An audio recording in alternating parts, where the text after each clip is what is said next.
ദൈവത്തിന്റെ പരിശുദ്ധമായ നാമം വാഴ്ത്തപ്പെടുമാറാകട്ടെ. അനുഗ്രഹീതമായ ഈ രാത്രി വേളയിൽ കർത്താവിന്റെ പാദപീഠത്തിലായിരിക്കാൻ കർത്താവായ ദൈവം നമുക്ക് നൽകിത്തന്നായി നല്ല അവസരത്തെ ഓർത്ത് ദൈവത്തിന് സ്തോത്രം ചെയ്യുന്നു. കടന്നു വന്നിരിക്കുന്ന സൂമിലായിരിക്കുന്ന എല്ലാ പ്രിയപ്പെട്ടവർക്കും വേഗം വരുന്ന നമ്മുടെ കർത്താവായ യേശുക്രിസ്തുവിന്റെ നാമത്തിലുള്ളതായ സ്നേഹ വന്ദനങ്ങളെ അറിയിക്കുന്നു. ദൈവവചനം പഠിക്കുവാൻ കിട്ടുന്നതായ സമയം വളരെ വിലപ്പെട്ടതാണ്. ആ കിട്ടുന്ന അല്പനിമിഷങ്ങൾ നമ്മുടെ ജീവിതത്തിന്റെ ആത്മീക അടിത്തറയുണ്ടാക്കുവാൻ, അടിത്തറയിട്ടവർ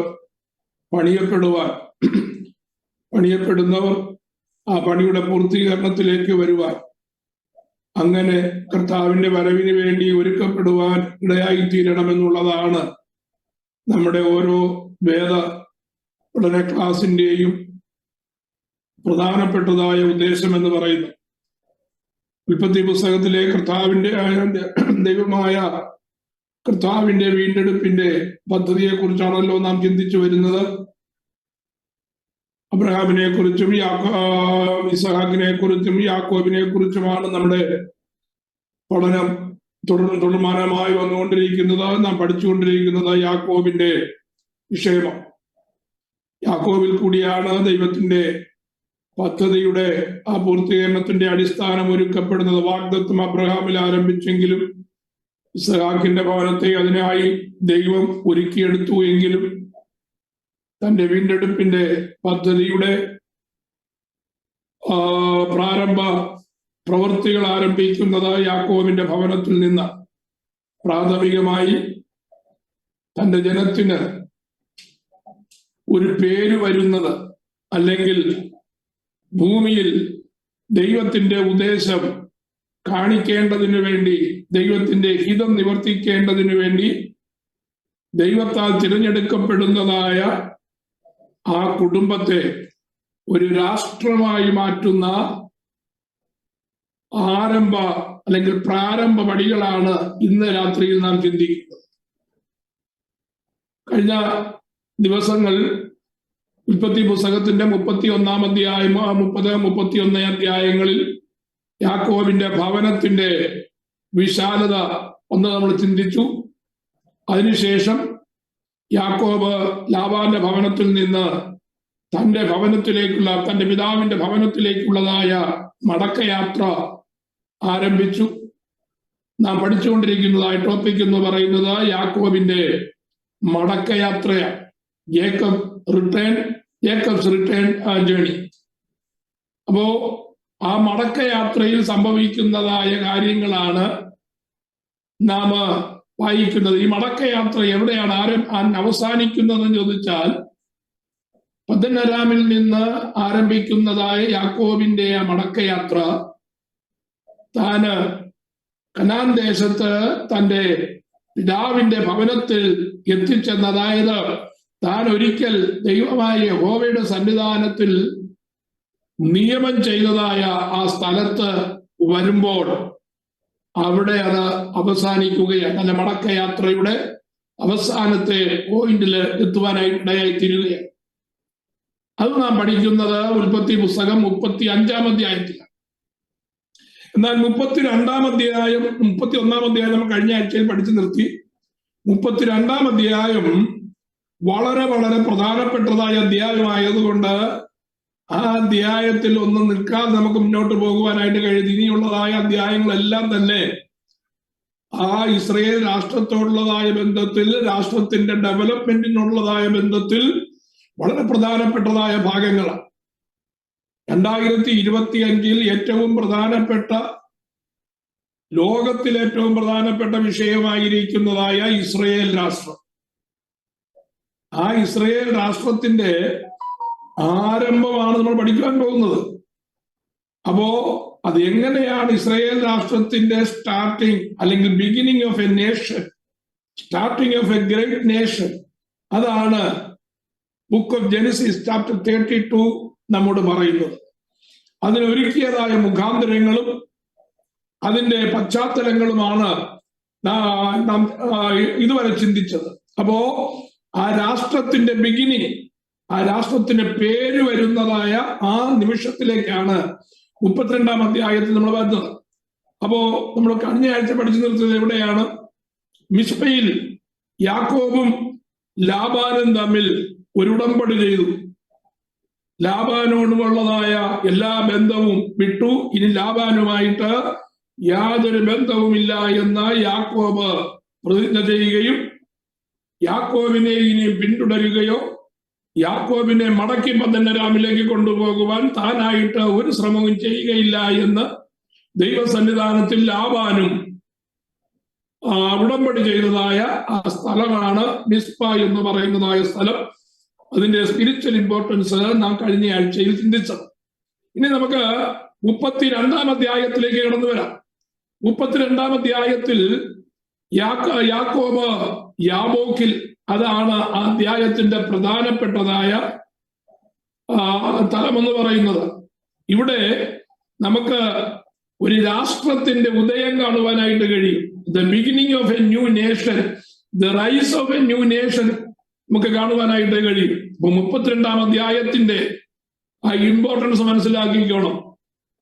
ലോകം മുഴുവനും അല്ലെങ്കിൽ ലോകത്തെ മുഴുവനും ഒരു പോയിന്റിൽ കൊണ്ടുവന്ന് നിർത്തുന്ന ദൈവത്തിന്റെ പദ്ധതി മുഴുവനും കൊണ്ടുവന്ന് നിർത്തുന്നതായ ഒരു ജനത, ലോകത്തിന്റെ സംഭവങ്ങളെ മുഴുവനും നിയന്ത്രിച്ചു കൊണ്ടിരിക്കുന്നതായ ഒരു കേന്ദ്ര ബിന്ദു എന്നതായ നിലയിൽ ഇസ്രയേൽ വളരെ പ്രാധാന്യം അർഹിക്കുന്നു. ആ ഇസ്രയേലിന്റെ ആരംഭം ദൈവം തന്റെ സ്വന്തം രാജ്യത്തിന് എന്ത് ചെയ്യുന്നു? ആരംഭം കുറിക്കുന്നതായ മഹനീയ സന്ദർഭമാണ്.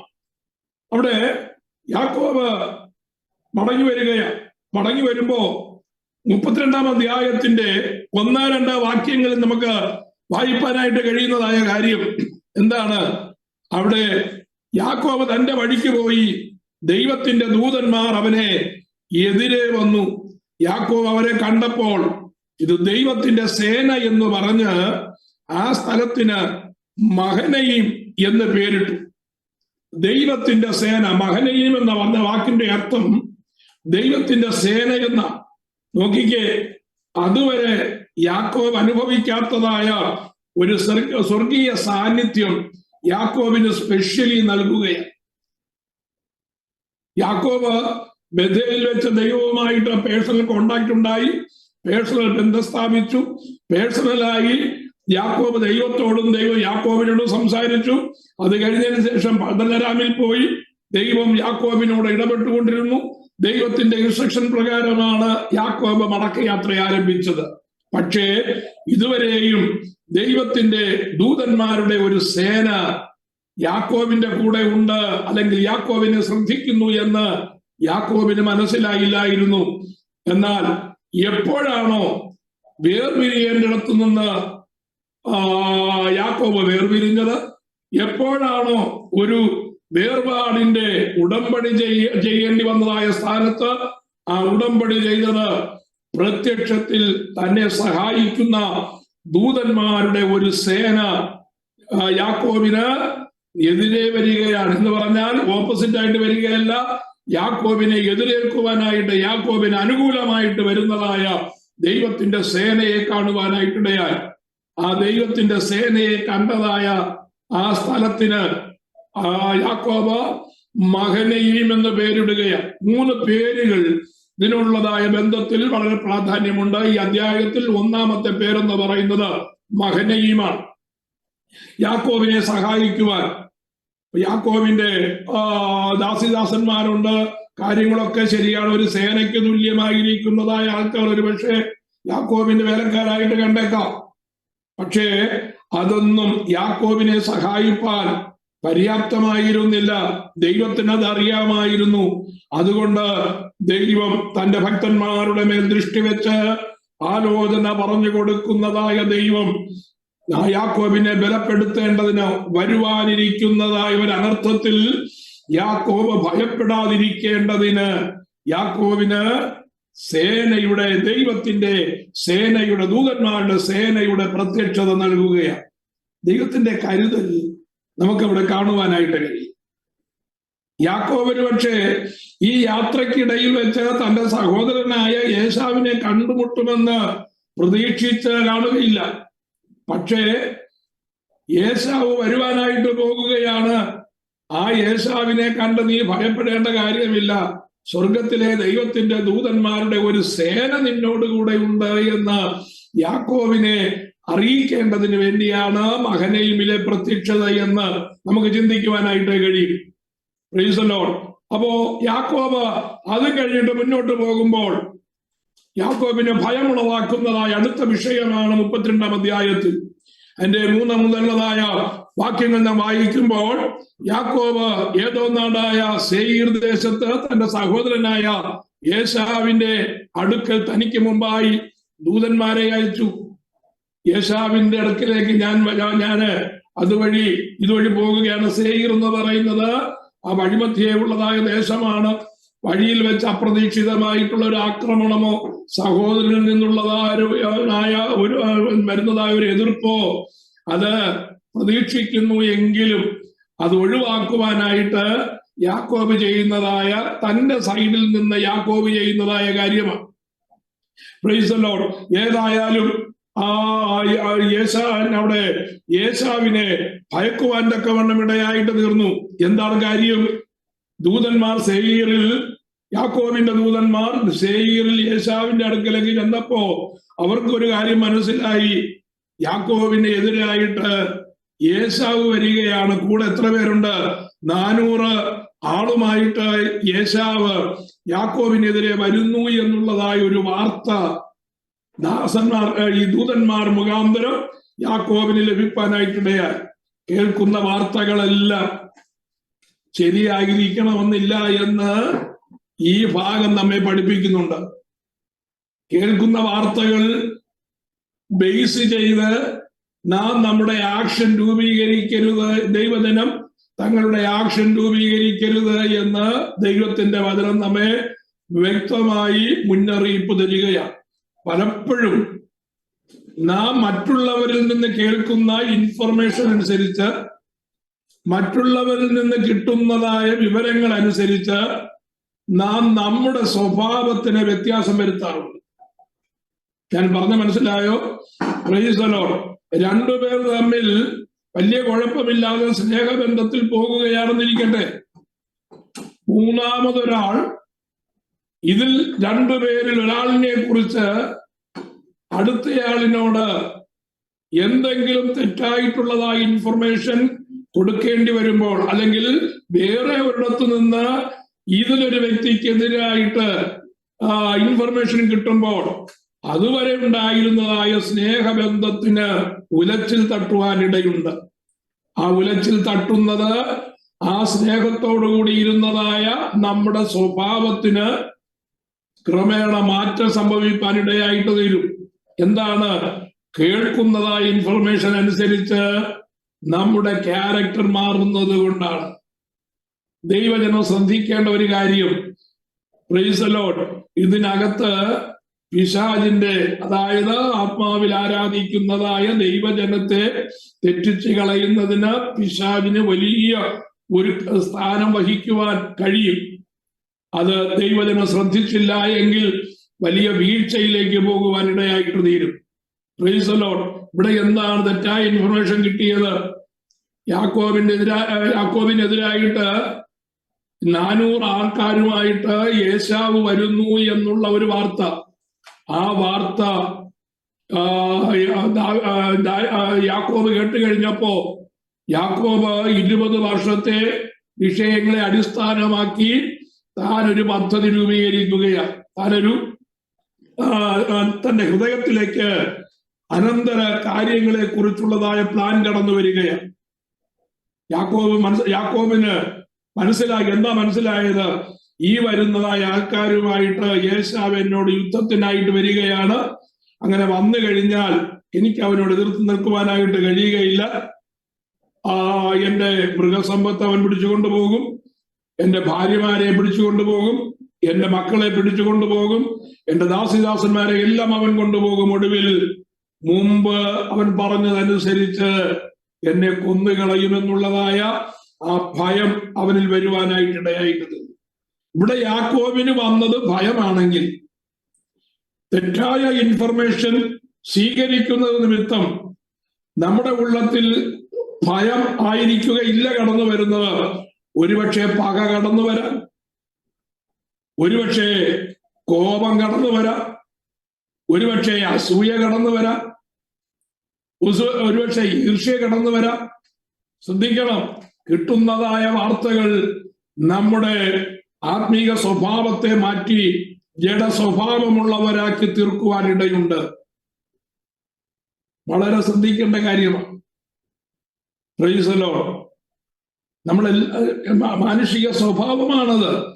പക്ഷേ നമ്മുടെ സ്വഭാവം മാറ്റുന്നതിന് മുമ്പ്, നമ്മുടെ ക്യാരക്ടർ നെഗറ്റീവായി ചേഞ്ച് ചെയ്യുന്നതിന് മുമ്പ്, പിശാച് ആ സ്ഥാനം ഏറ്റെടുക്കുന്നതിന് മുമ്പ് ആ വിഷയങ്ങളുടെ നിജസ്ഥിതി അന്വേഷിച്ചറിയുവാൻ ഓരോ പ്രിയപ്പെട്ടവരും ബാധ്യസ്ഥരാണ്.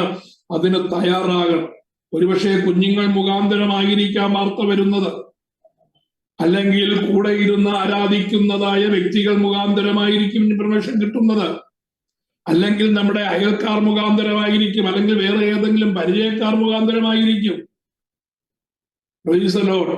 ശ്രദ്ധിക്കണമേ, തെറ്റിച്ച് കളയുവാൻ, ഭയം വരുത്തുവാൻ, ക്രോധം വരുത്തുവാൻ, ദേഷ്യം വരുത്തുവാൻ, ഈർഷ്യ വരുത്തുവാൻ, പക വരുത്തുവാൻ, അസൂയ ഉളവാക്കുവാൻ കാരണമായി തീരുന്നത് ഇങ്ങനെ നമുക്ക് കിട്ടുന്ന ഇൻഫർമേഷൻ ആണ് എന്ന് മനസ്സിലാക്കണം. അതുകൊണ്ട് ഇൻഫർമേഷൻ കേൾക്കുന്നത് തെറ്റാണെന്ന് പറയുവാൻ ഞാൻ സന്നദ്ധനല്ല. പക്ഷേ ആ കിട്ടുന്നതായ ആ കേൾവി അനുസരിച്ച്, കിട്ടുന്ന ഇൻഫർമേഷൻ അനുസരിച്ച് നമ്മുടെ ആറ്റിറ്റ്യൂഡോ നമ്മുടെ ക്യാരക്ടറോ മാറ്റിക്കഴിഞ്ഞാൽ നാം പാപത്തിൽ വീഴും എന്നുള്ളതിന് യാതൊരു സംശയവുമില്ല. ഇത് വളരെ ശ്രദ്ധിക്കേണ്ട വിഷയമാണെന്ന് പറഞ്ഞ് ഞാൻ മുന്നോട്ട് പോവുകയാണ്.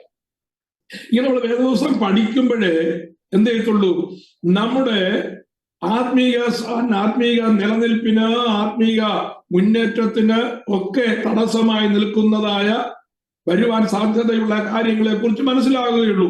അതുകൊണ്ട് തന്നെ വേദപുസ്തകം പഠിക്കുവാനുള്ള അവസരങ്ങൾ എല്ലായിടത്തു നിന്നും പിശാച് മുടക്കിക്കളയും. കാരണം അവൻ എൻട്രൻസ് കിട്ടാതെ വരും. Price the Lord. അറിയാത്തത് കൊണ്ട് സംഭവിക്കാം, എൻട്രൻസ് കൊടുക്കാം. പക്ഷെ അറിയുന്നത് കൊണ്ട് കേൾക്കുന്നവർ എല്ലാവരും ചെയ്യത്തില്ല എങ്കിലും 50 പേര് കേൾക്കുമ്പോ അതിന്റെ ഒരു 60% പേരെങ്കിലും അത് മനസ്സിലാക്കി തങ്ങളുടെ ക്യാരക്ടറും ആറ്റിറ്റ്യൂഡും ചേഞ്ച് ചെയ്യുവാൻ സന്നദ്ധരായാൽ ദൈവസന്നിധിയിൽ അത് വലിയ വിജയമാണ്. അതൊരിക്കലും പിശാച് അനുവദിക്കുകയില്ല. ദൈവസഭകളിൽ അങ്ങനെ ഉണ്ടാകാൻ പാടില്ല എന്ന് പറഞ്ഞ് ഞാൻ ആ ഭാഗം വിടുകയാണ്. Price the Lord. അപ്പോ യേശാവ് വരുന്നതായ വാർത്ത കേട്ട് കഴിഞ്ഞപ്പോ യേശാവിന്റെ പ്രീതിക്ക് വേണ്ടി യാക്കോബ് ചെയ്യുന്നതായ കാര്യങ്ങളാണ് നമുക്ക് കാണുവാനായിട്ട് കഴിയുന്നത്. അടുത്തത് ദൈവസഹായം തേടുന്നതായ യാക്കോബ്, ജേക്കബ് സീക്സ് ഗോഡ്സ് ഹെൽപ്പ്. ആ ഭയം കടന്നു വന്നു കഴിഞ്ഞപ്പോ എന്താ ചെയ്തത്? താൻ എടുത്തു ചാടി ഒരു കാര്യം ചെയ്യുകയല്ല. ഒരു ദൈവ പൈതൽ ചെയ്യേണ്ടതായ അടുത്ത കാര്യമാണ്, ഏതെങ്കിലും വിഷയത്തിന്റെ മുമ്പിൽ നമുക്ക് ഭയമാകട്ടെ, അല്ലെങ്കിൽ ഈർഷ്യയാകട്ടെ, പിണക്കമാകട്ടെ, ദേഷ്യമാകട്ടെ, കോപമാകട്ടെ വന്നാൽ അത് ആക്ടിവേറ്റ് ചെയ്യുന്നതിന് മുമ്പ് എന്ത് ചെയ്യണം? യാക്കോബിനെ ഒന്ന് നമുക്ക് നോക്കണം. എന്തുകൊണ്ടാണ് അബ്രഹാമിന്റെയും ഇസഹാക്കിന്റെയും യാക്കോബിന്റെയും ദൈവമാണ് ഞാനെന്ന് പരിചയപ്പെടുത്തുവാൻ ദൈവം ലജ്ജിക്കാത്തത്? Praise the lord. അപ്പോഴപ്പോൾ കിട്ടുന്നതായ ആത്മീക വെളിച്ചങ്ങൾ തങ്ങളുടെ ജീവിതത്തിൽ തോൽവിക്ക് കാരണമായി തീർന്നതായ കാര്യങ്ങളെ കണ്ടറിഞ്ഞ് ദൈവഭാഗത്തേക്ക് തിരിഞ്ഞ് ദൈവിക പദ്ധതിക്ക് വേണ്ടി അവർ ഏൽപ്പിച്ചു കൊടുക്കുവാൻ കാണിച്ചതായ ആ സബ്മിഷനാണ്, ആ സമർപ്പണമാണ് ദൈവം തന്നെ പരിചയപ്പെടുത്തുന്നതിന് അബ്രഹാമിന്റെയും ഇസഹാക്കിന്റെയും യാക്കോബിന്റെയും ദൈവമാണ് ഞാനെന്ന് പറയുവാൻ ലജ്ജിക്കാത്തത്. ഇതേ വാക്യമാണ് നമുക്ക് സുവിശേഷങ്ങൾ കാണുവാനായിട്ട് കഴിയുന്നത്. അതുകൊണ്ട് നമ്മുടെ ദൈവം തന്നെ പരിചയപ്പെടുത്തുന്നത് അബ്രഹാമിന്റെ ദൈവം, ഇസഹാക്കിന്റെ ദൈവം, യാക്കോബിന്റെ ദൈവമാണെന്ന് ദൈവമാണ് താൻ എന്ന് പരിചയപ്പെടുത്തുവാൻ ലജ്ജിക്കുന്നില്ല എന്ന് നമുക്ക് പുതിയ നിയമത്തിൽ രേഖപ്പെടുത്തിയിരിക്കുന്നത് കാണുവാൻ കഴിയും. അപ്പൊ നമ്മൾ ആരായിരിക്കണം? നമ്മൾ ദൈവ പൈതലായിരിക്കണം. ഞാൻ ഇന്നാരുടെ ദൈവമാണ് എന്ന്, ഞാൻ ഇന്നാരുടെ കർത്താവാണ് എന്ന് നമ്മുടെ വാഴ്ത്തപ്പെട്ട കർത്താവ് മറ്റുള്ളവരുടെ മുമ്പിൽ പറയത്തക്ക വിധത്തിൽ നമ്മെക്കുറിച്ചുള്ളതായ ഒരു അഭിമാനകരമായ അഭിപ്രായം നമ്മുടെ കർത്താവിന് ഉണ്ടാക്കി കൊടുക്കുക എന്നുള്ളതാണ് ക്രിസ്ത്യൻ ക്യാരക്ടറിന്റെ ഏറ്റവും പ്രധാനപ്പെട്ടതായ ഉദ്ദേശം. Price the Lord. അപ്പോ അതിന്റെ 9 മുതലുള്ളതായ വാക്യങ്ങൾ വായിക്കുമ്പോ 1-2 വാക്യങ്ങൾ മാത്രമേ ഞാൻ പെട്ടെന്ന് വായിച്ചു പോകുന്നുള്ളൂ. Praise the lord. 9-ാമത്തെ 10-ാമത്തെ അധ്യായത്തിൽ വാക്യത്തിൽ യാക്കോബിന്റെ ഒരു പ്രാർത്ഥന നമുക്ക് കാണുവാൻ കഴിയും. പിന്നെ യാക്കോബ് പ്രാർത്ഥിച്ചത്, എന്റെ പിതാവായ അബ്രഹാമിന്റെ ദൈവവും എന്റെ പിതാവായ ഇസ്ഹാക്കിന്റെ ദൈവവുമായുള്ളവേ, നിന്റെ ദേശത്തേക്കും നിന്റെ ചർച്ചക്കാരുടെ അടുക്കിലേക്കും മടങ്ങിപ്പോകാൻ ഞാൻ നിനക്ക് നന്മ ചെയ്യുമെന്ന് എന്നോട് അരുളി ചെയ്ത യഹോവേ, അടിയനോട് കാണിച്ചിരിക്കുന്ന സകലതയ്ക്കും സകല വിശ്വസ്തതയ്ക്കും ഞാൻ അപാത്രമത്രേ. ഒരു വടിയോടുകൂടി മാത്രമല്ലോ ഞാൻ ഈ യോർദാൻ കടന്നത്, ഇപ്പോൾ ഞാൻ 2 കൂട്ടമായി തീർന്നിരിക്കുന്നു. എന്റെ സഹോദരനായ യേശാവിന്റെ കയ്യിൽ നിന്ന് എന്നെ രക്ഷിക്കണമേ എന്ന് ആര് പ്രാർത്ഥിക്കുകയാണ്? യാക്കോബ് പ്രാർത്ഥിക്കുകയാണ്. യാക്കോബ് തന്റെ ആശ്രയം ദൈവത്തിൽ വെച്ചു. ഭയം അവന്റെ ഉള്ളത്തിലുണ്ട്. യാക്കോബ് തന്റെ ആശ്രയം പക്ഷെ ദൈവത്തിൽ വെച്ചു. ദൈവം രക്ഷിച്ചെങ്കിൽ മാത്രമേ ഒരു രക്ഷ വരികയുള്ളൂ എന്ന് ആ ഒരു പോയിന്റിൽ യാക്കോബ് എത്തിച്ചേരുവാനായിട്ടിടയായിട്ട്. Price the Lord. ആ യാക്കോബ് ദൈവത്തിന്റെ സഹായം തേടുന്നതായ യാക്കോബ്. ഇനി അടുത്ത കാര്യം വളരെ ശ്രദ്ധിക്കണം. ഞാൻ ആ ഭാഗമായിട്ട് എടുത്തു പറയാൻ കാരണം, നമ്മുടെ ജീവിതത്തിൽ, നമ്മുടെ ആത്മീക ജീവിതത്തിൽ അഡോപ്റ്റ് ചെയ്യേണ്ട പ്രധാനപ്പെട്ടതായ ചില കാര്യങ്ങൾ അതിനകത്തുണ്ട്. Price the Lord. ദൈവം നമ്മെ തന്റെ ജനമായി ഉയർത്തണമെങ്കിൽ നാം ചെയ്യേണ്ടതായ ചില വളരെ പ്രധാനപ്പെട്ട വെരി ഇമ്പോർട്ടൻറ്റ് ബേസിക് കാര്യങ്ങളുണ്ട്. Price the Lord. ഫൗണ്ടേഷൻ ആയിട്ട് നമ്മുടെ ജീവിതത്തിൽ വരേണ്ടതായ ചില വിഷയങ്ങൾ ഉള്ളത് കൊണ്ടാണ് ഞാൻ ഈ അധ്യായം അല്പമൊന്ന് സ്പ്ലിറ്റ് ചെയ്ത് ആഴങ്ങളിലേക്കൊന്നും പോകുന്നില്ല. ഞാൻ ജസ്റ്റ് സർഫസ് ലെവലിൽ നിന്നും മാത്രമേ സംസാരിക്കുന്നുള്ളൂ. Price the Lord. അപ്പോ അടുത്തത് എന്താ ചെയ്യുന്നറിയാമോ? എതിരിട്ട് വരുന്നതായ യേശാവിന് തന്നോടുണ്ടായിരുന്നതായ ആ മനസ്സ് അല്ലെങ്കിൽ മനോഭാവം ഇന്നതായിരിക്കുമെന്ന് ഗ്രഹിച്ചതായ യാക്കോബ് എന്താ മനസ്സിലാക്കിയിരിക്കുന്നത്? അപ്പന്റെ കാലം കഴിഞ്ഞാൽ, ഇസഹാക്കിന്റെ കാലം കഴിഞ്ഞാൽ നിശ്ചയമായും ഞാൻ നിന്നെ കൊല്ലുമെന്ന് പറഞ്ഞിരിക്കുന്നതായ യേശാവ്. അതാണ് 20 വർഷത്തിന് മുമ്പ് യേശാവിൽ നിന്ന് യാക്കോബ് കേട്ടതായ ശബ്ദം. ഇപ്പൊ മുഖാമുഖമായി വരുവാൻ പോകുകയാണ്. അപ്പൻ ജീവിച്ചിരിക്കുന്നുണ്ടോ, ഇസഹാക്ക് ജീവിച്ചിരിക്കുന്നുണ്ടോ, മരിച്ചോ എന്നുള്ളത് ഇപ്പൊ അവർക്കൊരു വിഷയമല്ല. ഇസഹാക്ക് മരിച്ചിട്ടില്ല. പക്ഷേ ഇസഹാക്കിനെ ഇപ്പൊ ഭയപ്പെടേണ്ട കാര്യം, കാരണം 2 ഭവനത്തിൽ, ഗൃഹത്തിൽ നിന്നും തന്റെ സ്വന്തം ഭവനത്തിൽ നിന്നും അകന്നു നിൽക്കുന്നതായ യാക്കോബിനെ കൊല്ലുവാൻ യേശാവിന് ഒരു പ്രയാസവുമില്ല. Price the Lord. അപ്പോ ആ ഒരു സിറ്റുവേഷനിൽ എത്തിക്കഴിഞ്ഞപ്പോ ദൈവത്തോട് പ്രാർത്ഥിച്ചു. ദൈവത്തിന്റെ സേന കൂടെയുണ്ട്. ദൈവത്തോട് പ്രാർത്ഥിച്ചു കഴിഞ്ഞപ്പോ അവന് ഹൃദയത്തിൽ സമാധാനം കിട്ടി. എന്നാൽ ഒരു കൈ നോക്കാം, ദൈവത്തിന്റെ സേനയും എന്നോടുകൂടി ഉണ്ടല്ലോ, പ്രാർത്ഥന ദൈവം കേൾക്കുകയും ചെയ്തല്ലോ, അതുകൊണ്ട് ദൈവം കാര്യങ്ങൾ ചെയ്യുമെന്ന് പറഞ്ഞ് അവൻ പ്രാർത്ഥിച്ചു കൊണ്ടിരിക്കുക മാത്രമല്ല ചെയ്തത്. അവൻ എന്ത് ചെയ്തു? പ്രാർത്ഥന കഴിഞ്ഞു. ചെറിയൊരു പ്രാർത്ഥനയാണ്. പ്രാർത്ഥന കഴിഞ്ഞ് എഴുന്നേറ്റിട്ട് അവൻ അടുത്ത പദ്ധതി രൂപീകരിക്കുകയാണ്. എന്തിന്? യേശാവിനോട് യുദ്ധം ചെയ്യാനല്ല, യേശാവുമായിട്ടൊരു റീകൺസിലിയേഷൻ ആണ് യാക്കോബിന്റെ പരിശ്രമം. പുതിയ നിയമത്തിൽ എന്താണ് ആരാധനയുടെ പ്രാരംഭമായി പറഞ്ഞിരിക്കുന്നത്?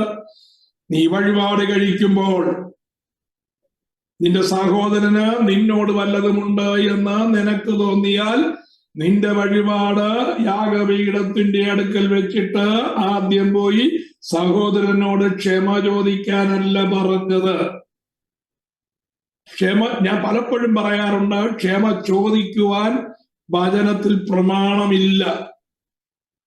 Price the Lord. ക്ഷമിക്കണമേ എന്ന് പറയുവാൻ വചനത്തിൽ പ്രമാണമില്ല.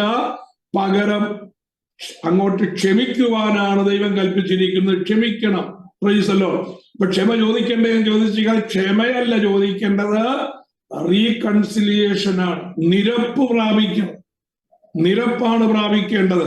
നിരപ്പ് പ്രാപിക്കുക എന്ന് പറഞ്ഞാൽ സഹോദരൻ കുറ്റം ചെയ്താലും നാം കുറ്റം ചെയ്താലും, പ്രൈസ് ദി ലോർഡ്, ഞാൻ അതിനെന്ത് പ്രതിവിധി ചെയ്യണം, ഞാനാണ് കുറ്റക്കാരൻ എന്നുള്ളതായ ഭാവത്തിൽ ഞാൻ ചെന്ന് സഹോദരനോട് അതിന് ഞാൻ എന്ത് പ്രതിവിധി ചോദിക്കണമെന്ന് ചോദിച്ചുകൊണ്ട് സഹോദരൻ പറയുന്നതായ ആ പ്രതിവിധി എന്താണോ ആ പ്രതിവിധി ചെയ്യുവാനുള്ളതായ മനോഭാവം കാണിക്കുക എന്നുള്ളതാണ് നിരപ്പ്.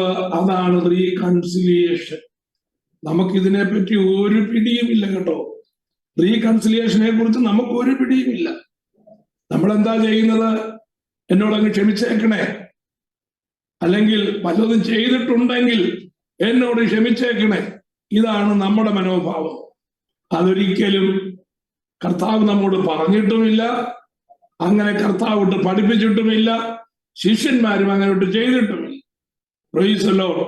അപ്പോ സഹോദരനോട് ചെന്ന് ക്ഷമ ചോദിക്കാനല്ല ഇവിടെ ഏശാവ് ചെയ്യുന്നത്. ഞാൻ നിനക്ക് നഷ്ടം വരുത്തിയിട്ടുണ്ട് കേട്ടോ, നിന്റെ ജ്യേഷ്ഠാവകാശവും കൊണ്ടാണ് ഞാൻ ഓടിപ്പോയത്. യാക്കോബ് പറയുകയും നിനക്ക് ലഭിക്കേണ്ടതായ ജ്യേഷ്ഠാവകാശവും കൊണ്ടാണ് ഞാൻ ഓടിപ്പോയത്. അതുകൊണ്ട് ഞാൻ മുഖാന്തരം നിനക്കൊരു ഹെവി ലോസ് ഉണ്ടാക്കിയിരിക്കുന്നത്. ഈ കാണുന്നതെല്ലാം അതിന്റെ ബേസിലല്ല ഞാൻ ഉണ്ടാക്കിയിരിക്കുന്നതെങ്കിലും ഇതെല്ലാം ആ അണിയണിയായി ഓരോന്നിനെയായി യാക്കോബ് ഏശാവിന്റെ മുമ്പിൽ കൊണ്ടുവരുവാനുള്ളതായ ആ യാക്കോബിന്റെ മനോഭാവം, നിനക്കിഷ്ടമുള്ളത് നീ എടുത്തു, എന്നെയും കൂടെ വേണമെങ്കിൽ നീ എടുത്തോ എന്ന് പറഞ്ഞ് ആ വലിയ ഒരു റീകൺസിലിയേഷൻ, ആ വലിയ ഒരു നിരപ്പ്, അതാണ് യാക്കോബ് ഏശാവിന്റെ മുമ്പിൽ കൊണ്ടുവരുന്നത്. Price the Lord. അപ്പോ ഞാൻ പറയാമെന്ന രണ്ട് കാര്യം, വളരെ പ്രധാനപ്പെട്ടതായ രണ്ട് കാര്യങ്ങൾ. ഒന്ന്, പ്രാർത്ഥിച്ചെഴുന്നേറ്റതായ യാക്കോബ് ആ പ്രാർത്ഥനയുടെ പിൻബലത്തിൽ തനിക്ക് ലഭിച്ചതായ ദൈവസഹായമോ അതിനു മുമ്പ് ലഭിച്ചതായ ദൂതന്റെ സഹായമോ അല്ല ഡിപ്പെൻഡ് ചെയ്തത്. ആദ്യം തന്റെ ജീവിതത്തിൽ 20 വർഷത്തിന് മുമ്പ് താൻ ചെയ്തതായ തെറ്റിന് തന്റെ സഹോദരനോട് റീകൺസിലിയേഷൻ ചോദിക്കുവാൻ പോകുകയാണ്. Price the Lord. അപ്പോ ദൈവത്തിന്റെ പ്രവൃത്തി തന്റെ ജീവിതത്തിൽ വരുന്നതിന് മുമ്പ് യാക്കോബ് റീകൺസിലിയേഷന് വേണ്ടി ഒരുങ്ങുകയാണ്. പ്രൈസ്. ഒന്ന്. രണ്ടാമത്തെ പ്രധാനപ്പെട്ട കാര്യം എന്ന് പറയുന്നത്, ആ പ്രാർത്ഥിച്ചെഴുന്നേറ്റതായ യാക്കോബ് ആ പ്രാർത്ഥന യാക്കോബ് പോകുന്നിടം വരെ യാക്കോബ് കടന്നു പോകട്ടെ, ഏതായാലും യാക്കോബ് വരുമല്ലോ, ദൈവത്തിന്റെ സേന ഉണ്ടല്ലോ കൂടെ, അതുകൊണ്ട് യേശാവ് പോകുന്നത് വരെ ഞാൻ പ്രാർത്ഥനയിൽ ഇരിക്കാമെന്ന് പറഞ്ഞ് യാക്കോബ് പ്രാർത്ഥനയിൽ അങ്ങിരിക്കുകയല്ല ചെയ്തത്. പ്രാർത്ഥന ഒരു പരിധി വരെ ചെയ്തതിന് ശേഷം അവൻ എഴുന്നേറ്റ് താൻ ചെയ്യാനുള്ളതായ കാര്യം വളരെ ഗൗരവമായി ചെയ്യുവാനിടയായി. ഞാൻ പറഞ്ഞ മനസ്സിലായോ? Price the Lord. പ്രാർത്ഥന, പ്രവർത്തനത്തിന് മുമ്പ് പ്രാർത്ഥന ആവശ്യമാണ്, പ്രവർത്തനത്തിന് ശേഷവും പ്രാർത്ഥന ആവശ്യമാണ്. പ്രാർത്ഥന മാത്രം കൊണ്ട് കാര്യങ്ങൾ നേടാമെന്നുള്ളത് ദൈവത്തിന്റെ വചനത്തിന്റെ പ്രമാണമല്ല എന്നും കൂടെ മനസ്സിലാക്കണം. Price the Lord. പെന്തക്കോസ്തുകാരായ നമുക്ക് വരുന്ന ഒരു വലിയ കുഴപ്പം ഇതാണ്. എല്ലാ വിഷയവും പ്രാർത്ഥിച്ചാൽ തീരും, എല്ലാ വിഷയവും പ്രാർത്ഥിച്ചാൽ കിട്ടും, എല്ലാ വിഷയവും കിട്ടുന്നത് വരെ പ്രാർത്ഥിച്ചുകൊണ്ടേയിരിക്കണം എന്നാണ് നമ്മുടെ ചിന്ത. ദൈവവചനം അങ്ങനെ പഠിപ്പിക്കുന്നില്ല. പ്രാർത്ഥന അനിവാര്യമാണ്. പ്രാർത്ഥനയുടെ അളവ് എത്രത്തോളം കൂട്ടാമോ അത്രത്തോളം കൂട്ടണം. പ്രാർത്ഥന നിസാരമല്ല, പ്രാർത്ഥന വളരെ ഗൗരവമാണ്. നമ്മുടെ ആത്മീക ജീവിതത്തിന്റെ നിലനിൽപ്പിനും വളർച്ചയ്ക്കും പൂർത്തീകരണത്തിനും പ്രാർത്ഥന വളരെ വളരെ പ്രധാനപ്പെട്ടതാണെങ്കിലും പ്രാർത്ഥന മാത്രം കൊണ്ടിരിക്കരുത് പ്രിയമുള്ളവര്. പ്രാർത്ഥനയ്ക്ക് ഈക്വലായി തന്നെ നമ്മുടെ പ്രവൃത്തിയും കൂടെ ഉണ്ടെങ്കിൽ മാത്രമേ ജീവിതത്തിൽ വിജയം നേടുവാൻ കഴിയത്തുള്ളൂ. ദൈവത്തിന്റെ പ്രവൃത്തി നമ്മുടെ ജീവിതത്തിൽ പ്രായോഗിക തലത്തിലേക്ക് കൊണ്ടുവരുവാൻ കഴിയത്തുള്ളൂ എന്ന് നാം മനസ്സിലാക്കണം.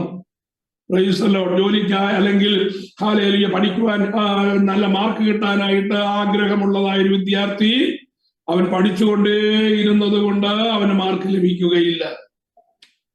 അവൻ പഠിക്കേണ്ടത് പഠിക്കണം, എന്നിട്ട് അവൻ എക്സാമിനേഷൻ എഴുതണം, എങ്കിൽ മാത്രമേ അവൻ ഉദ്ദേശിച്ചതായ മാർക്ക് കിട്ടുകയുള്ളൂ.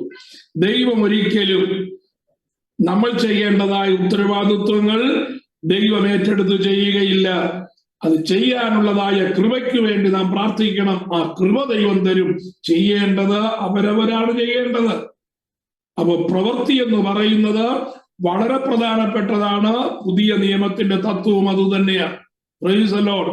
നമ്മൾ എന്തിനാ രക്ഷിക്കപ്പെട്ടിരിക്കുന്നത്, എങ്ങനെയാ രക്ഷിക്കപ്പെട്ടിരിക്കുന്നതെന്നും എന്തിനു വേണ്ടി രക്ഷിക്കപ്പെട്ടിരിക്കുന്നു എന്നും അറിയണം.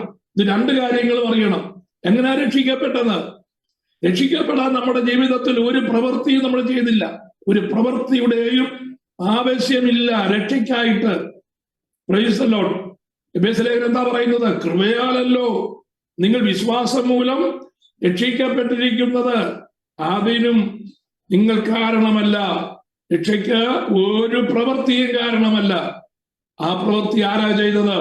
നമ്മുടെ വാഴ്ത്തപ്പെട്ട കർത്താവ് കാൽവറി ക്രൂശിൽ അത് നിർവർത്തിച്ചു കഴിഞ്ഞു. നമ്മുടെ രക്ഷയ്ക്ക് ആവശ്യമായ സകല കാര്യങ്ങളും നിവർത്തിക്കപ്പെട്ടു കഴിഞ്ഞു. അത് സൗജന്യമായി നമുക്ക് രക്ഷ തന്നു. പക്ഷേ രക്ഷിക്കപ്പെട്ടത് കൃപയാലാണെങ്കിൽ, പ്രവൃത്തി കൂടാതെയാണ്, നമ്മുടെ പ്രവൃത്തി കൂടാതെയാണ് നമ്മൾ രക്ഷിക്കപ്പെട്ടതെങ്കിൽ, രക്ഷിക്കപ്പെട്ടത് എന്തിനാണെന്ന് ചോദിച്ചാൽ സൽപ്രവൃത്തികൾക്കായി നാം രക്ഷിക്കപ്പെട്ടിരിക്കുന്നു എന്നാണ് ദൈവത്തിന്റെ വചനം. നിങ്ങൾ സൽപ്രവൃത്തിക്കായിട്ടല്ലോ രക്ഷിക്കപ്പെട്ടത്. അപ്പൊ രക്ഷിക്കപ്പെട്ട വ്യക്തി എന്ത് ചെയ്യണം? പ്രവർത്തിക്കണം. പ്രവർത്തിക്കാതെ പ്രാർത്ഥിച്ചുകൊണ്ട് മാത്രം ഇരുന്നു കഴിഞ്ഞാൽ പ്രൈസ് ദി ലോർഡ്, ആ പ്രാർത്ഥനയ്ക്ക് ഉദ്ദേശിച്ചതായ ഫലം ലഭിക്കാതെ വരും എന്നും കൂടെ അറിഞ്ഞിരിക്കണം. യാക്കോബ് ഇപ്പോ എന്താ ചെയ്തത്? യാക്കോബ് പ്രാർത്ഥിച്ചു, ദൂതന്മാരുടെ സാന്നിധ്യം അവനുണ്ട് എന്ന് ഉറപ്പ് കിട്ടി. യാക്കോബ് പ്രാർത്ഥിച്ചു, കാര്യങ്ങളെല്ലാം ദൈവത്തിങ്കൽ ഫലമേൽപ്പിച്ചു. അതുകൊണ്ട് കൈയും കെട്ടിയിരിക്കുകയല്ല, പിന്നെയോ താൻ ചെയ്യേണ്ടതായ കാര്യങ്ങൾ ചെയ്യാനായിട്ട് ഒരു വലിയ റീകൺസിലിയേഷന് വേണ്ടി യാക്കോബ് തയ്യാറെടുത്തു. യാക്കോബ് തന്റെ കൂട്ടങ്ങളെ പലതായി വിഭാഗിക്കുന്നതായ കാര്യം നമുക്ക് 13 മുതൽ 21 വരെയുള്ളതായ വാക്യങ്ങളിൽ കാണുവാൻ കഴിയും. യേശാവിന്റെ പ്രീതിക്കായി യാക്കോബ് തന്റെ പ്രവർത്തന പദ്ധതി ഒരുക്കുകയാണ്. Jacob's plan to appease യേശാവ്. ആ യേശാവിനെ എങ്ങനെ പ്രീതിപ്പെടുത്തണം, എങ്ങനെ സന്തോഷിപ്പിക്കണം, എങ്ങനെ വിരോധമില്ലാതെ ആക്കണം, തന്നെ കൊല്ലുവാൻ വരുന്നത് യേശാവിന്റെ പക എങ്ങനെ മാറ്റിക്കളയണം എന്നുള്ളതിന് പദ്ധതി ആരാ രൂപീകരിക്കുന്നത്? യാക്കോബ് രൂപീകരിക്കുകയാണ്. Praise the lord. 13-ാം അധ്യായത്തിന്റെ 21 വരെയുള്ളതായ വാക്യങ്ങളിൽ നമുക്കത് കാണുവാനായിട്ട് കഴിയും. പ്രൈസ് 21-ാമത്തെ വാക്യത്തിൽ, അങ്ങനെ സമ്മാനം അവന് മുമ്പായി പോയി, അവനോ അന്ന് രാത്രി കൂട്ടത്തോടുകൂടെ പാർത്തു. Price the Lord. 32-ാം അധ്യായത്തിന്റെ 22 മുതലുള്ളതായ വാക്യങ്ങൾ പ്രൈസ് ദി ലോർഡ് വളരെ പ്രധാനപ്പെട്ടത്. അടുത്ത രണ്ട് ഭാഗങ്ങൾ എന്ന് പറയുന്നത് അതിന്റെ ക്ലൈമാക്സിലേക്ക് വരികയാണ്. രണ്ട് ഭാഗങ്ങൾ വളരെ പ്രധാനപ്പെട്ടതാണ്. Praise the lord. ദൂതനോട് പൊരുതുന്നതായ ഒരു മനുഷ്യനെ നമുക്ക് അവിടെ കാണുവാൻ കഴിയും. രാത്രിയിൽ അവൻ എഴുന്നേറ്റു, തന്റെ 2 ഭാര്യമാരെയും 2 ദാസിമാരെയും 11 പുത്രന്മാരെയും കൂട്ടി യാബോക്ക് കടവ് കടന്ന് 11 പുത്രന്മാരെ അപ്പോ ഉള്ളൂ, ബെന്യാമീൻ ജനിച്ചിട്ടില്ല. അങ്ങനെ അവൻ അവരെ കൂട്ടി ആറ്റിനക്കരെ കടത്തി, തനിക്കുള്ളതൊക്കെയും അക്കരെ കടത്തിയ ശേഷം യാക്കോബ് തനിയെ ശേഷിച്ചു. അപ്പോൾ ഒരു പുരുഷൻ ഉഷസാകുവോളം അവനോട് മല്ലു പിടിച്ചു.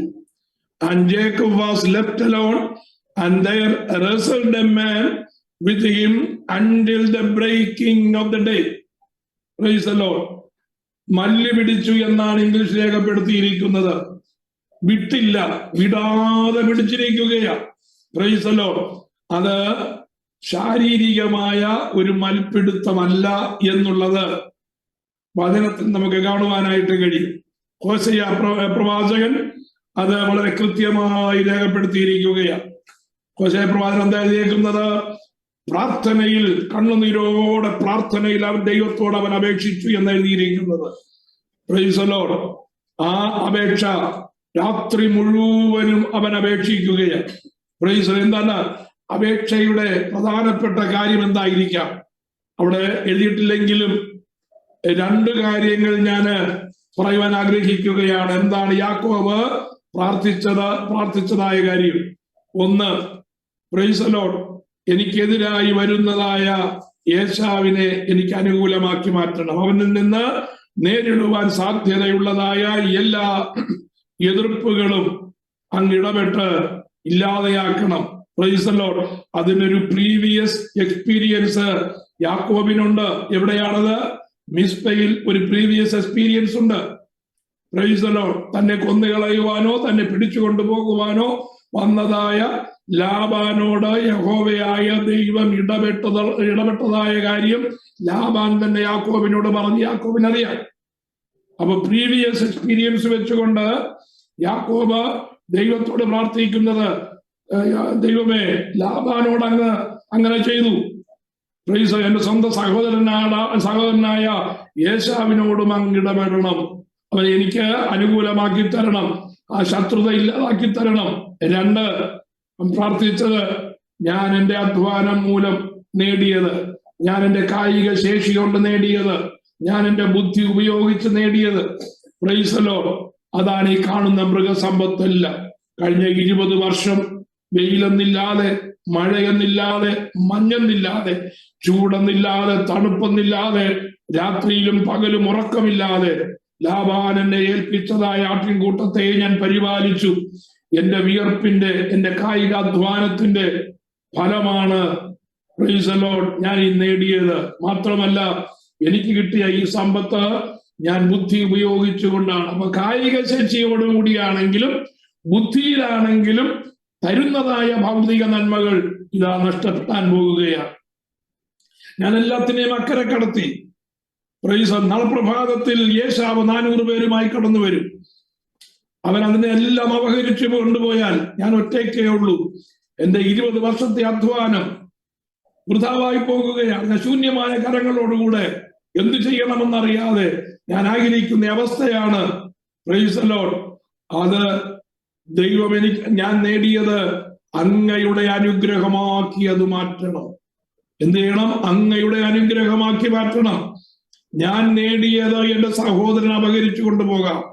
പക്ഷെ അങ്ങ് തരുന്ന അനുഗ്രഹം, അവിടുന്ന് എന്നെ അനുഗ്രഹിക്കുന്നു എങ്കിൽ പ്രൈസ് ദി ലോർഡ്, ആ അനുഗ്രഹം കവർന്നു കളയുവാൻ ഒരു മാനുഷിക കരങ്ങൾക്കും കഴിയുകയില്ല. അതുകൊണ്ട് എന്നെ അനുഗ്രഹിച്ചല്ലാതെ ഞാൻ നിന്നെ വിടുകയില്ല എന്ന് പറഞ്ഞ് തന്നോട് എതിരിട്ടതായ ദൈവത്തിന്റെ ദൂതന്റെ കാൽക്കൽ അവൻ പിടിക്കുകയാണ്. Price the Lord. 2 കാര്യങ്ങളായിരിക്കാം പ്രധാനമായിട്ടും അവൻ അപേക്ഷിച്ചത്. ആ രാത്രി മുഴുവനും കണ്ണുനീരോട് അവൻ നിലവിളിക്കുകയാണ്. Price the Lord. ഇന്ന് രാത്രി ഞാൻ പറയട്ടെ, ലഭിക്കണമെന്നുള്ളതായ ആഗ്രഹത്തോടുകൂടെ, തന്നെ ഏൽപ്പിച്ചു കൊടുക്കുന്ന സമർപ്പണത്തോടുകൂടെ, കണ്ണുനീരോടുകൂടെ പ്രാർത്ഥിക്കുന്ന പ്രാർത്ഥനയ്ക്ക് നമ്മുടെ ദൈവം ഒരിക്കലും മറികടന്നു പോകുകയില്ല. ദൂതന് യാക്കോബിനെ തട്ടി മാറ്റിയിട്ട് പോകാം, അതിനുള്ളതായ ശക്തി ദൂതനുണ്ട്. Praise the lord. പക്ഷേ ദൂതൻ അങ്ങനെ പോകുവാൻ കഴിയത്തില്ല. ദൈവത്തിന് ദൂതനെ തിരിച്ചു വിളിക്കുവാനും കഴിയുകയില്ല.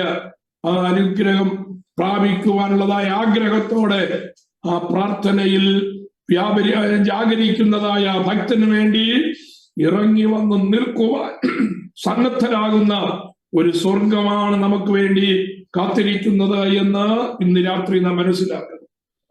Price the Lord. ഹല്ലേലൂയ. യാക്കോബ് എന്ത് ചെയ്യുകയാണ്? അവന്റെ കാല് പിടിക്കുകയാണ്. യാക്കോബിന്റെ അർത്ഥം അത് തന്നെയാണ്. Price the Lord. യാക്കോബ് എന്ന് പറഞ്ഞു കഴിഞ്ഞാൽ അതിന്റെ അർത്ഥം പ്രൈസ് ദി ലോർഡ്, കാല് പിടിക്കുന്നവൻ എന്നാണ് യാക്കോബിന്റെ അർത്ഥം. പ്രൈസ്, അതാണ് ആ വാക്കിന്റെ യഥാർത്ഥത്തിലുള്ളതായ ഹല്ലേലൂയ പ്രൈസ് ദി ലോർഡ് എബ്രായ പദത്തിന്റെ അർത്ഥം എന്ന് പറയുന്നത് അതാണ്. സ്തോത്രം. യാക്കോബ് എന്ന് പറഞ്ഞാൽ കാല് പിടിക്കുന്നവനെന്ന. അത് ജനിച്ചപ്പോഴേ കാല് പിടിച്ചുകൊണ്ടാണ് ഇറങ്ങി വന്നത്. പ്രൈസ് തന്റെ ജീവിതകാലം മുഴുവനും ആ കാല് പിടിക്കുന്ന സ്വഭാവം അവനുണ്ടായിരുന്നു. Praise Lord. ആ ഇസഹാക്കിനോട് അനുഗ്രഹത്തിന് വേണ്ടി അപേക്ഷിക്കുകയാണ്. അതേപ്പാ, ഞാൻ അങ്ങയുടെ മകനായ ഏശാവ് തന്നെ എന്ന് പറഞ്ഞ് ആ വലിയ അപേക്ഷയാണ് ഏശാവിന്റെ അനുഗ്രഹം ലഭിക്കുവാനായി ഇസഹാക്കിനോട് പറഞ്ഞത്. അതുപോലെ ഏശാവിനോടും അവൻ പറഞ്ഞു, നിന്റെ അനുഗ്രഹം എനിക്ക് തരണം, തന്നാൽ ഞാൻ എന്റെ പായസം നിനക്ക് തരാം. Praise Lord. മറുഭാഗത്ത് ലാബാനോട് ചെന്ന് ഒന്നിലധികം പ്രാവശ്യം അവൻ അപേക്ഷിക്കേണ്ടി വന്നു. Praise Lord. ലഭിക്കേണ്ടതായ പ്രതിഫലത്തിന് വേണ്ടി. ഒടുവിലിതാ എല്ലാം നഷ്ടപ്പെട്ടു എന്ന് കരുതുമ്പോ ദൈവത്തിന്റെ കാല് പിടിക്കുവാൻ അവൻ സന്നദ്ധനാകുകയാണ്. Praise Lord. മനുഷ്യന്റെ കാല് പിടിച്ചത് കൊണ്ടൊന്നും അവന് സ്ഥിരമായിട്ടുള്ളതൊന്നും ലഭിച്ചില്ല. Praise Lord. മനുഷ്യനിൽ ആശ്രയിക്കുന്നതിനേക്കാൾ യഹോവയിൽ ആശ്രയിക്കുന്നത് നല്ലത് എന്ന് ദൈവത്തിന്റെ വചനം നമ്മെ ഓർപ്പിക്കുമ്പോൾ, മനുഷ്യന്റെ മുമ്പാകെ കരയുന്നവർക്ക് ഹല്ലേലൂയ, പ്രൈസ് ലോർഡ്, ഫലം ലഭിക്കാതെ വരുമ്പോൾ ദൈവം മുമ്പാകെ കരയുന്നവർക്ക് ഒരിക്കലും മനുഷ്യന്റെ മുമ്പാകെ കരയേണ്ടി വരികയില്ല. ദൈവം മുമ്പാകെ കരം നീട്ടുന്നവന് മനുഷ്യന്റെ മുമ്പിൽ കരം നീട്ടേണ്ട ആവശ്യമില്ല. ദൈവം മുമ്പാകെ മുട്ടുമടക്കുന്നവന് മനുഷ്യന്റെ മുമ്പിൽ മുട്ടുമടക്കേണ്ട കാര്യമില്ല. ധാർഷ്ട്യം കാണിക്കണമെന്നല്ല അതിന്റെ അർത്ഥം. മനുഷ്യന്റെ മുമ്പിൽ അഹങ്കാരത്തോട് നിൽക്കണമെന്നുള്ളതല്ല അതിന്റെ അർത്ഥം. ഹല്ലേലൂയ. നാം മറ്റുള്ളവരുടെ മുമ്പിൽ അടിയറവ് പറയേണ്ടതായ ആവശ്യം നമ്മുടെ ജീവിതത്തിൽ ഉണ്ടാകുകയില്ല എന്നുള്ളതാണ് അതിന്റെ അർത്ഥം. Praise Lord. അപ്പൊ ദൂതനോട് പൊരുതുന്നതായ ഒരു മനുഷ്യനെ നമുക്ക് യാബോക്ക് കടവിന്റെ തീരത്ത് കാണുവാനായിട്ട് കഴിയും. Praise Lord. യാക്കോബ് എന്ന് പറഞ്ഞു കഴിഞ്ഞാൽ അതിന്റെ അർത്ഥം യാക്കൂബ് എന്ന് പറഞ്ഞാൽ ഹോൾഡിങ് ദ ഫീറ്റ് എന്നതിന്റെ അർത്ഥം. ഇവൻ കാല് പിടിക്കുന്നവൻ എന്നാണ് അവന് അതിന്റെ അർത്ഥം. ഇവൻ കാല് പിടിക്കുന്നവൻ, അതാ യാക്കോബ് എന്ന് പറയുന്നതായ വാക്കിന്റെ അർത്ഥം. നമ്മൾ മനസ്സിലാക്കിയിട്ടുണ്ട് യാക്കോബ് എന്ന് പറഞ്ഞ ഉപായിയാണെന്നൊക്കെ നമ്മൾ നേരത്തെ പഠിച്ചിട്ടുണ്ട്. പക്ഷേ യാക്കോബ് എന്ന എബ്രായ പദം യാക്കൂബ് എന്നാണ്. യാക്കൂബ് എന്ന് പറഞ്ഞാൽ ഇവൻ കാല് പിടിക്കുന്നവൻ എന്നാണ് അതിന്റെ അർത്ഥം. Praise Lord. യാക്കോബിന്റെ സ്വഭാവം അത് തന്നെയാണ്. യാബോക്ക് കടവിന്റെ തീരത്ത് എത്തുന്നത് വരെയും അവൻ കാല് പിടിക്കുകയാണ്. അനുഗ്രഹം അവന്റെ കരങ്ങളിൽ പൂർണ്ണമായി ലഭിക്കുന്നത് വരെയും അവൻ കാല് പിടിക്കേണ്ട അവസ്ഥയിലായിരുന്നു എന്ന് നമുക്ക് കാണുവാനായിട്ട് കഴിയും.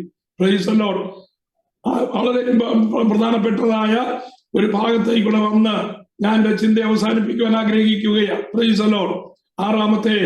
അധ്യായത്തിലെ 6-ാമത്തെ വിഷയം എന്ന് പറയുന്നത് ഒരു രാഷ്ട്രം, ഇസ്രായേൽ എന്ന് പറയുന്നതായ രാഷ്ട്രം ജനിക്കുകയാണ്. A nation named Israel is born. Israel എന്ന് പറയുന്ന രാഷ്ട്രം ജനിക്കുകയാണ്. Price the Lord. അതിനു മുമ്പ് 32-ാം അധ്യായത്തിന്റെ 29-ാമത്തെ വാക്യം. യാക്കോബ് അവനോട്, നിന്റെ പേർ എനിക്ക് പറഞ്ഞു തരണമെന്ന് അപേക്ഷിച്ചു. നീ എന്റെ പേർ ചോദിക്കുന്നത് എന്തെന്ന് അവൻ പറഞ്ഞു. അവിടെ വെച്ച് അവനെ അനുഗ്രഹിച്ചു. അതിന്റെ അടുത്ത വാക്യം, ഞാൻ ദൈവത്തെ മുഖാമുഖമായി കണ്ടിട്ടും എനിക്ക് ജീവഹാനി വന്നില്ല എന്ന് യാക്കോബ് പറഞ്ഞ് ആ സ്ഥലത്തിന് പെനിയേൽ എന്ന് പേരിട്ടു. അവൻ പെനിയേൽ കടന്നു പോകുമ്പോൾ സൂര്യൻ ഉദിച്ചു. എന്നാൽ തുടയുടെ ഉളുക്ക് നിമിത്തം അവൻ മുടന്നു നടന്നു. അവൻ യാക്കോബിന്റെ തുടയുടെ തടത്തിലെ ഞരമ്പ് തൊടുക കൊണ്ട് ഇസ്രായേൽ മക്കൾ ഇന്ന് വരെയും തുടയുടെ തടത്തിലെ ഞരമ്പ് തിന്നാറില്ല. ഇനി 32-ാം അധ്യായത്തിന്റെ 28-ാമത്തെ വാക്യം, നീ ദൈവത്തോടും മനുഷ്യരോടും മല്ല് പിടിച്ച് ജയിച്ചത് കൊണ്ട് നിന്റെ പേർ ഇനി യാക്കോബ് എന്നല്ല ഇസ്രായേൽ എന്ന് വിളിക്കപ്പെടും. Price the lord. ഒരു വ്യക്തിയുടെ പേര് മാറ്റുകയാണ്. എന്തിനാണ് ആ വ്യക്തിയുടെ പേര് മാറ്റുന്നത് അറിയാമോ? ദൈവം ചെയ്യുവാൻ പോകുന്നതായ ദൈവത്തിന്റെ ഒരു വലിയ പ്രവൃത്തി വെളിപ്പെടുത്തുവാൻ ഒരു വ്യക്തിയിൽ കൂടെ ദൈവം ആഗ്രഹിക്കുകയാണ്. അത് ആ വ്യക്തിയിൽ നിന്ന് ആ കുടുംബത്തിലേക്കും ആ കുടുംബത്തിൽ നിന്ന് ഒരു വലിയ രാഷ്ട്രത്തിലേക്കുമുള്ളതായ മാറ്റം വരുവാൻ പോകുകയാണ്. അതിന് ദൈവം ആദ്യം ചെയ്തത്, ഇനിയും ഇപ്പോൾ നിന്റെ പേരിൽ ഉള്ളതായ ഈ കാല് പിടിക്കുന്നവൻ എന്നുള്ളതായ പേര് ഞാൻ അങ്ങ് മാറ്റുകയാണ്. ഇനിയും നീ ആരുടെയും കാല് പിടിക്കേണ്ട കാര്യമില്ല. നീ ആരുടെ കാല് പിടിച്ചു? നീ എന്റെ കാല് പിടിച്ചു. എന്റെ കാല് പിടിച്ച് എന്നിൽ നിന്ന് കിട്ടേണ്ടത് ലഭിക്കുവാൻ നീ അർഹനാണെന്ന് ഇപ്പൊ തെളിയിച്ചു കഴിഞ്ഞു. ഇനി അതുകൊണ്ട് ഞാൻ നിന്റെ പേര് മാറ്റുകയാണ്. ഇനി കാല് പിടിക്കുന്നവൻ എന്നുള്ള പേരല്ല, യാക്കോബ് എന്നുള്ള പേരല്ല നിനക്ക് ഇനി ഞാൻ ഇടുന്നത് പേര് ഇസ്രയേൽ എന്നാണ്. ദൈവത്തിന് സ്തോത്രം. എന്താ ഇസ്രയേൽ എന്ന് പറഞ്ഞാൽ അർത്ഥം? Price the Lord. ഇസ്രയേൽ എന്ന് പറഞ്ഞാൽ ദൈവത്തോടും മനുഷ്യരോടും മല്ല് പിടിച്ച് ജയിച്ചത് കൊണ്ട് നിന്റെ പേര് ഇനി യാക്കോബ് എന്നല്ല ഇസ്രയേൽ എന്ന് വിളിക്കപ്പെടും. Price the Lord.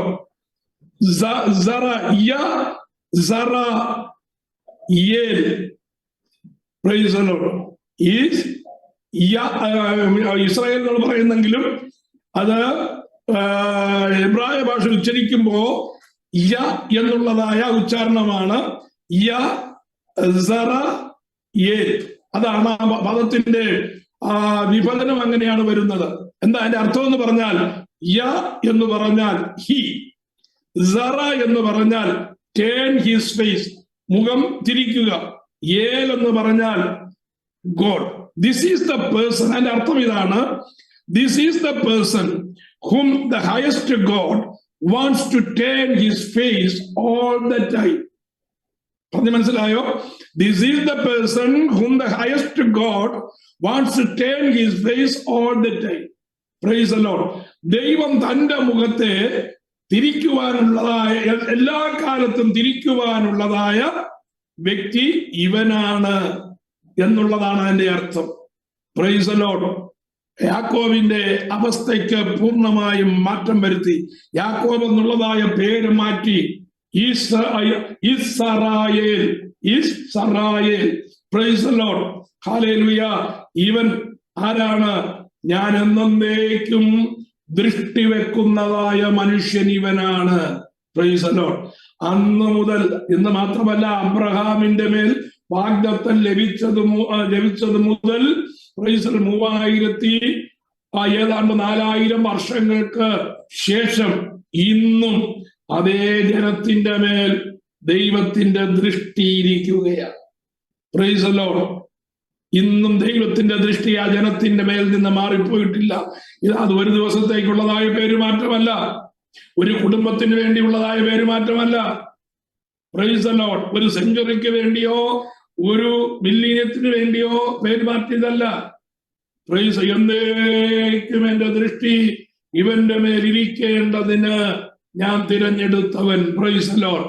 ഇന്ന് രാത്രി ഞാൻ പറയട്ടെ, നമ്മുടെ പേര് മാറണമെങ്കിൽ, ദൈവത്തിന് ഹിതകരമായി തീരുന്ന അവസ്ഥയിലേക്ക് നാം മാറണമെങ്കിൽ, ഹല്ലേലൂയ, യാക്കോബിനെ നാം ആഴമായി ഒന്ന് കണ്ടുപഠിക്കണം. യാക്കോബിന്റെ ജീവിതത്തിലുള്ളതായ ആ സ്വഭാവം നമ്മുടെ ജീവിതത്തിലേക്ക് കൊണ്ടുവരണം. Price the Lord. എങ്ങനെയാണ് യാബോക്ക് കടവിന്റെ തീരത്തിരുന്ന് യാക്കോബ് അനുഗ്രഹം പിടിച്ച് വാങ്ങിയത് എന്ന് മനസ്സിലാക്കണം. അതിനു മുമ്പ് താൻ എന്തൊക്കെ ചെയ്തു എന്ന് നാം അറിയണം. Price the Lord. ദൈവത്താൽ അവൻ എങ്ങനെയാണ് ഉപയോഗിക്കപ്പെട്ടതെന്നറിയണം. Price the Lord. അവന്റെ എല്ലാ ബലഹീനതകളെയും മാറ്റി, അവന്റെ എല്ലാ കുശാഗ്രബുദ്ധിയെയും മാറ്റി, അവന്റെ എല്ലാ ക്ഷീണങ്ങളെ മാറ്റി, അവന്റെ എല്ലാ ഭയപ്പാടുകളെ മാറ്റി, പ്രൈസ് ദി ലോർഡ്, ഒരു പുതിയ അനുഭവത്തിലേക്ക് കൊണ്ടുവരികയാണ്. യാബോക്ക് കടന്നു കഴിയുമ്പോ 33-ാം അധ്യായത്തിൽ ഒരു പുതിയ യാക്കോബിനെ നമുക്ക് കാണുവാനായിട്ട് കഴിയും. എന്റെ വാക്കുകളുടെ അവസാനിപ്പിക്കുകയാണ്. Price the Lord. ഹല്ലേലൂയ. കണ്ണുകൾ അടയ്ക്കാൻ നമുക്കൊരു നിമിഷം പ്രാർത്ഥിക്കാം. പേരുമാറ്റി ദൈവത്തിന്റെ ദൃഷ്ടി എപ്പോഴും നമ്മുടെ മേൽ ഇരിക്കേണ്ടതിന് തന്റെ ജനമായി ദൈവം നമ്മെ തെരഞ്ഞെടുത്തിരിക്കുന്നു എങ്കിൽ ആ ഒരു പദവിയിലേക്ക് നാം എത്തിച്ചേരണം. ആ പദവി നിലനിർത്തുന്നതിന് നമ്മുടെ സൈഡിൽ നിന്ന് എന്തെല്ലാം നാം ചെയ്യണമോ അതെല്ലാം നാം ചെയ്യണം. Price the Lord. ഹല്ലേലൂയ. പ്രാർത്ഥനയും പ്രവർത്തനവും ആവശ്യമാണ്. ഹല്ലേലൂയ. മറ്റുള്ളവരുമായിട്ടുള്ള റീകൺസിലിയേഷൻ ആവശ്യമാണ്. ഹല്ലേലൂയ. എക്സ്റ്റേണലി കേൾക്കുന്നതായ വാർത്തകളെ അവലംബമാക്കി നമ്മുടെ മനോഭാവത്തെ, ക്യാരക്ടറിനെ, നിലപാടുകളെ ദൈവവചനത്തിന് വിരുദ്ധമായി ടേൺ ചെയ്യുന്നത് നാം ഒരിക്കലും, പ്രൈസ് ദി ലോർഡ്, അത് ചെയ്യുവാൻ പാടില്ലാത്തതായ കാര്യമാണ്. ആത്മാവിന്റെ സ്വഭാവമുള്ളവരായി ജഡസ്വഭാവത്തെ വെറുക്കുന്നവരായി തീരുവാൻ കർത്താവായ ദൈവം നമ്മെ സഹായിക്കട്ടെ എന്നുള്ളതായ ഹല്ലേലൂയ ആ ദൂതോടുകൂടെ ഞാൻ ഇന്നത്തെ ബൈബിൾ ക്ലാസ് സ്റ്റോപ്പ് ചെയ്യുന്നു.